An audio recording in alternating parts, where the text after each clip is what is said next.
ஆசிரியர் பெருமக்களுக்கு வணக்கம். ஆகஸ்ட் 5ஆம் தேதி திட்டமிட்டபடி மிக நேர்த்தியான கிட்டத்தட்ட 3000த்திற்கும் மேற்பட்ட மக்கள், 400 பேர் கைது, 200 பேர் கைது, 500 பேர் கலந்து கொண்டனர் அப்படின்ற செய்தியெல்லாம் வெளிவந்துச்சு. அது எப்பயும் வழக்கம் போல் நடக்கிறது தான். இது நாங்கள் ஒரு செய்தி வர்றதே பெரிய விஷயம். இன்னைக்கு அத்தனை செய்திகளும் அத்தனை ஊடகங்கள்லேயே வந்திருக்கு அப்படின்னு கேட்டால், அதற்கான முன்னெடுத்து அத்தனை இந்த நிகழ்வில் கலந்து கொண்ட அத்தனை ஆசிரியர் பெருமக்களுக்கும், அத்தனை நிர்வாகிகளுக்கும், மாவட்ட மாநில நிர்வாகிகளுக்கும் மிக நேர்த்தியாக இந்த நிகழ்வை கொண்டு போய் சேர்த்தோம். இது ஆர்ப்பாட்டம், முதல்ல இது ஒரு ஆர்ப்பாட்டம். களத்தில் பார்க்கும்பொழுது தான் எனக்கு அந்த வீரியம் தெரிஞ்சது. மற்ற போராட்டங்களை விட இந்த போராட்டத்தில் நான் பார்த்தேன். படித்த செய்தி, ஒரு செய்தி படிக்கிறோம் அப்படின்னா கற்பனை வளத்தோடு படிப்போம். அந்த செய்தியை நேரடியாக பார்க்கும் பொழுது நம்ம உண்மையிலே பிரமிச்சு போவோம். அதுபோல எனக்கு ரொம்ப பிடிச்ச தெய்வம் எது அப்படின்னு கேட்டால், போர் தெய்வமான கொற்றவை தெய்வம். அந்த கொற்றவை தெய்வம் சாமத்தியத்தில் உள்ள அருகில் இறங்கிறது. அந்த கொற்றவை தெய்வங்கள் களத்தில் நின்றது தான் இதான் பார்த்துக்கணும். அவ்வளோ ஆக்ரோஷத்தோட, அதாவது நிறைய விமர்சனங்கள் வைக்கிது, அதெல்லாம் கடந்து போயிட்டு தான் இருக்கணும். காலங்காலமாக அப்பா வேலை கொடுப்பா, ஐயா பணி கொடுங்க, யோ பணி குடியா, டே பணி குடுடா, டே பணி கொடுக்குறியா இல்லையாடா அப்படின்ற மனநிலை ஒரு லிமிட்டுக்கு மேலே போகும்பொழுது அப்படி இருந்துச்சு மக்கள் மத்தியில். அப்போ அத்தனை மக்களையும் ஒருங்கிணைத்து மிக நேர்த்தியாக அத்தனை ஊடகங்களையும் ஒருங்கிணைத்து அதற்கப்புறம் முடிந்து விடாமல் அடுத்தடுத்த செய்திகளை கொண்டு போய் அங்கே சம்பந்தப்பட்ட துறையிடமும் கல்வி அமைச்சர் ஸ்தாபனத்துறை சார்ந்தவர்கள்ட்டையும் அன்றைய மாலையும் அந்த இந்த நிகழ்வு முடிந்த மாலை வரைக்கும் கிட்டத்தட்ட 9 மணி, இரவு 9 மணி வரை திருச்சியிலே தான் இருந்தோம். அத்தனை வேலைகளை முன்னேற்பாடு செய்துவிட்டு நமக்கான குரல் ஒலிக்க வேண்டும் என்று இந்த ஒட்டுமொத்த கூட்டத்தினுடைய, இந்த ஒட்டுமொத்த சக்தியினுடைய வெளிப்பாடாக நாங்கள் கொண்டு போய் சேர்த்தோம். தனியாக ஒரு 10 பேர் 20 பேர் கத்திறதோ ஒன்றும் ஆகப்படல. அத்தனை பேருடைய பிரதிநிதியாக மிக நேர்த்தியாக கொண்டு போய் சேர்த்தோம். இது என்ன, இதுக்கு அடுத்து என்ன அப்படின்னு பார்த்தீங்க. இதுக்கு அடுத்து என்ன அப்படின்னா, அடுத்தடுத்து போர் தொடுப்போம் அப்படின்றது போல இந்த வீடியோ நீங்கள் கேட்டுக்கொண்டிருக்க நேரத்தில் நான் நீதிமன்றத்தை நோக்கி பயணப்பட்டுக்கிட்டு இருக்கேன். மிகச்சரியாக பார்த்தீங்கன்னா மணி 10:15 ஆகுது. 7ஆம் தேதி மணி காலை 10:15 ஆகுது. இன்று போய் நான் போய் நம்மளுடைய வழக்கறிஞரை சந்தித்து நீதிமன்றம் சார்ந்த செயல்பாடுகளை முன்னெடுக்கணும். நீதிமன்றத்தில் வழக்கு போட இளங்கோவன் காசு கேட்கிறாரு அப்படின்னு சில புல்லுருவிகள் நினைத்து விடாதீர்கள். ஒருபோதும் அப்படி செய்ய மாட்டேன்னு இங்கே இருக்கக்கூடிய அத்தனை பேருக்கும் தெரியும். சரியா? நீதிமன்றத்தில் நம்மளுடைய ஏழபாளைகள் போறதுக்கு உண்டான போராட்டம். இது பாமர மக்களுடைய போராட்டம். படித்த மக்கள், பாமர மக்களிடமிருந்து வந்த படித்த மக்கள், அவர்களுடைய போராட்டம். எல்லாத்தையும் முற்றும் இழந்துவிட்டு நிராயுதபாணியாக நிற்கக்கூடிய இந்த ஆசிரியர் பெருமக்களுடைய ஆக்ரோஷத்தை, வேதனையை, கண்டனத்தை உரிய இடத்துக்கு தெரிவிச்சிருக்கிறோம். செப்டம்பர் 5ஆம் தேதிக்குள் எங்களுக்கான ஒரு நல்லதொரு தீர்வு எட்டப்பட வேண்டும் என்பதை நோக்கி போறோம். அடுத்தபடியாக ஏற்கனவே மாண்புமிகு உதயாநிதி அண்ணன் அவர்களை சந்தித்தோம். அடுத்து அன்பில் மகேஷ் அண்ணன் அவர்களை சந்தித்தோம். அடுத்து இன்னும் 2 சுற்றுச்சூழல்துறை அமைச்சர்கள்லாம் சந்தித்து நம்மளுடைய கோரிக்கைகளை வைத்தோம் அப்படின்றது உங்களுக்கு தெரியும். கூட்டத்தை பாருங்க. இது என்ன 500, 1000, 2000? இந்த கடைசியிலிருந்து அந்த கடைசி வரை இந்த கூட்டம் என்னை எதை நிரூபித்திருக்கிறது அப்படின்னு கேட்டால், எதை வெளிப்படுத்தி இருக்கிறது என்று கேட்டால், இதுக்கு முன்னாடி நாங்கள் பண்ணிய போராட்டம்லாம் நான் ஏற்கனவே நம்ம குழுவில் கூட சொன்னேன். இதுக்கு முன்னாடி நாங்கள் பண்ணிய போராட்டம்லாம் கையை காலை ஆட்டி காமிச்சிருக்கோம். கையை காலெல்லாம் அப்படி ஆட்டி காமிச்சிருக்கோம். எதுக்குன்னா 2013 நாங்கள் உயிரோடு இருக்கோம்யா, இப்படியே சும்மா இருக்கிறோம், எங்களை போட்டு புதைச்சிருவீங்க போனோம்னு நினச்சி 2013 க்ளோஸ், சாப்டர் க்ளோஸ். கையை காலை ஆட்டும் பொழுது தான் நான் உயிரோடு தான் இருக்கிறாங்கன்னு அத்தனை தலைவர்கள் அடிக்க விட போராட்டம் உண்ணாவிரதம் எத்தனையோ பண்ணி கையை காலை அசைத்து காட்டியிருக்கிறோம். இந்த போராட்டத்தில் 2013 என்ற உருவத்தை எழுந்து நிற்க வைத்திருக்கிறார்கள் என்பது நிதர்சனமான உண்மை. சரிங்களா? இந்த மக்கள் என்ன பண்ணிருக்குன்னா, ஒரு மிகப்பெரிய பயத்தை உண்டு பண்ணிட்டு வந்தது. பயத்தை அடிச்சுட்டு வந்திருக்கலாம் ஒரு நிமிஷத்துல. அது ஒரு பெரிய மீசாவே இருக்காது, ஒரு செய்தியே வந்திருக்காது. பயத்தை உண்டு பண்ணியது. அங்க ஒரு 12 மணிக்கு மேல ஒரு பிரஸ் இல்லை, அத்தனை பிரஸ் வந்துச்சு. 12 மேல பிரஸ் அப்புறப்படுத்துறாங்க. அடுத்து காவல்துறைக்கு அந்த இது இருந்துச்சு, இவர்களை எப்படி கட்டுப்படுத்த போறோம் அப்படின்னு ஒரு பயம் இருந்தது. அரசாங்கத்துக்கு கட்டுப்பாடு இருந்தது, அந்த பயம் இருந்துச்சு. அமைச்சர் தரப்புல இருந்துச்சு. அனைத்து தரப்புக்கும் இதை தாண்டி வெளியில இவ்வளவு மக்களை பார்த்துட்டு என்னமோ செய்ய போறாங்கடா அப்படின்ட்டு அந்த 410 பேர் வழக்கறிஞர், அப்புறம் புதுசா நம்ம வழக்கு போடுவோம், ஆளுக்கு 10,000 கொடு 15,000 கொடுன்னு கேட்டவன், அடுத்து போராட்டத்தை நடத்துவோம், அப்படிப்பான்னு இந்த போராட்டத்தை திசை திருப்பக்கூடியவன், அத்தனை பேருக்கும் பயம் வந்துச்சு. எனக்கு அது குறித்து பயமே இல்லை. எனக்கும் பயம் வந்தது. அதனால தான் நான் பயப்படுறேன். இந்த மக்களுக்கு சரியான நீதியை பெற்று தரணும். இவ்வளவு மக்கள் பயணப்பட்டு வந்திருக்கு. ஒவ்வொரு மக்கள் ஒவ்வொரு ஊர்ல இருந்து வேன்லையும் பஸ்லையும் தனியா வாகனத்தை பிடித்து, நம்ம இதெல்லாம் திருத்துறைப்பூண்டில வாகனத்துல கிளம்பி வந்தாங்க.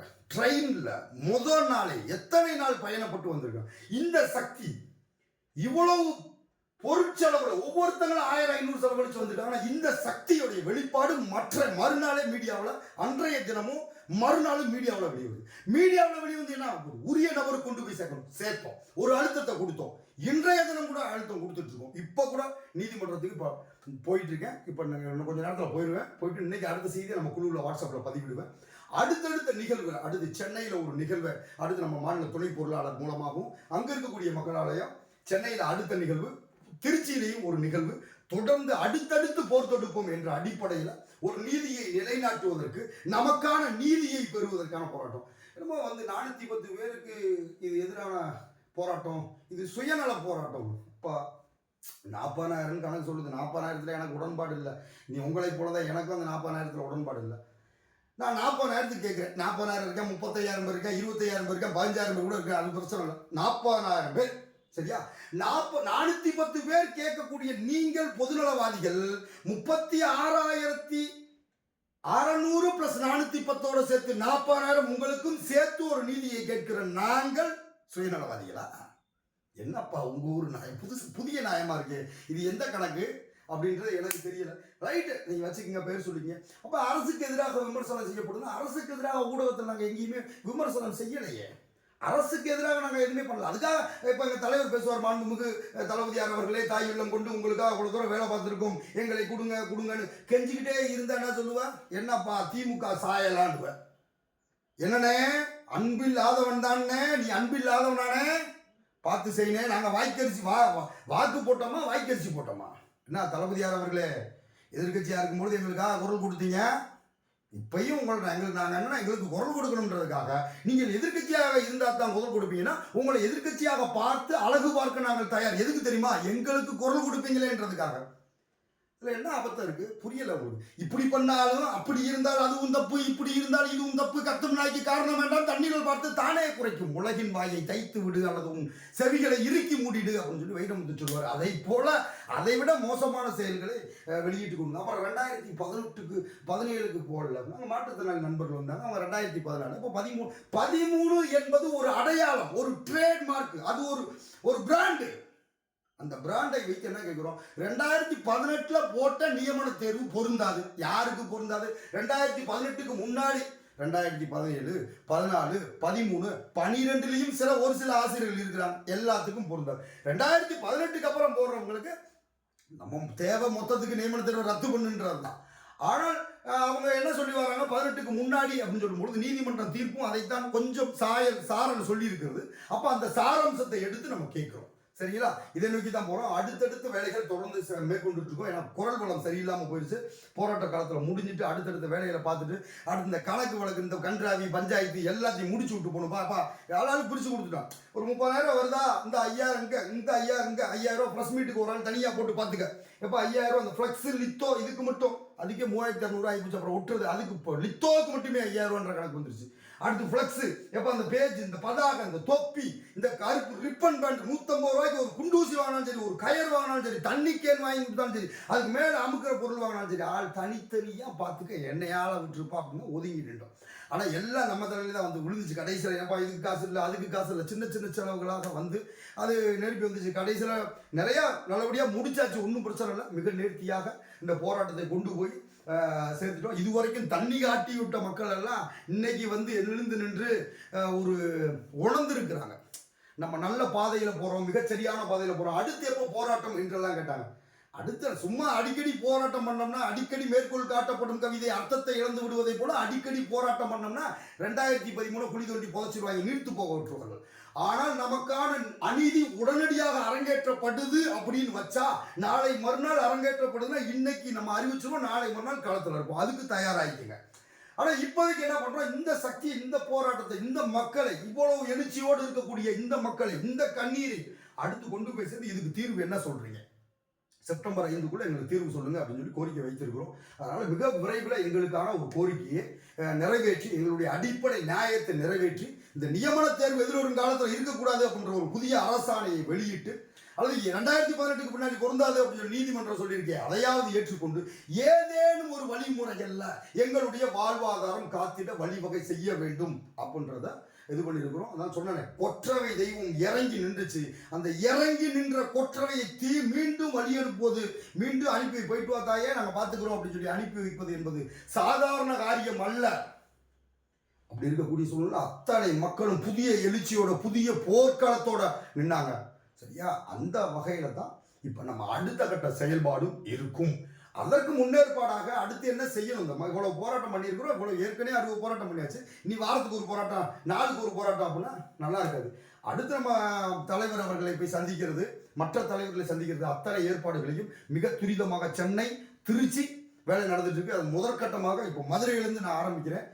இன்னைக்கு கிளம்பிட்டேன். சரிங்களா? யாரும் இது குறித்து யாரும் பொருளாதார உதவி யாருக்கும் எங்கேயும் பண்ணிடாதீங்க. இந்த போராட்ட குழு சார்ந்து எங்கேயும் 10 பைசா கொடுத்துடாதீங்க. களத்திலே நம்ம கேட்கல. ஆனாலும் ஒரு 25,000 ரூபாய் பொருளாதார உதவி வாங்கி அந்த பாக்ஸ் 2,500 ரூபா ப்ளஸ் அந்த விரிப்பான், ப்ளூ கலரில் விரிப்பான் இருக்கும் பாருங்க, அந்த விரிப்பான் சேர்த்து ஒரு 8,000 ரூபா அதை அப்படியே பார்சல் பண்ணி அடுத்து வரக்கூடிய போராட்டங்களுக்கு சென்னைக்கு அந்த 260 ரூபா செலவு பண்ணி கொரியர் அனுப்பி மீதி எஞ்சிய காசை அப்படியே எங்கே வச்சுட்டோம்? அங்கே சென்னையில் இருக்கக்கூடிய மாநில துணை பொருளாளர் கைவசம் ஒப்படைத்து விட்டோம். களத்தில் வாங்கக்கூடாதுன்னு பார்த்தா ஆனால் இத்தனை செலவு, இந்த லித்தோ, ஃப்ளெக்ஸு, பதாக, இந்த கேப்பு, இந்த தண்ணிக்கேன்னு சின்ன சின்ன செலவுகளாக அவ்வளோ செலவு கிட்டத்தட்ட 35,000 ரூபாய்க்கு மேலே இருந்துச்சு இந்த செலவு. அதை ஃபுல்லாக ஒட்டி அதுக்குண்டான பச பாக்கெட்டு எவ்வளவு வந்து முடியலை எங்களால் 5 பேர். அதுக்கப்புறம் பத்திரிக்கையாளர் சந்திப்பு நாங்கள் தான் கொடுத்தோம். களத்தில் வாங்கினா வந்து 25,000 ரூபாய்கிட்ட வாங்கியிருந்தாரு, மாநில துணை பொருளாளர் வாங்கியிருந்தாங்க.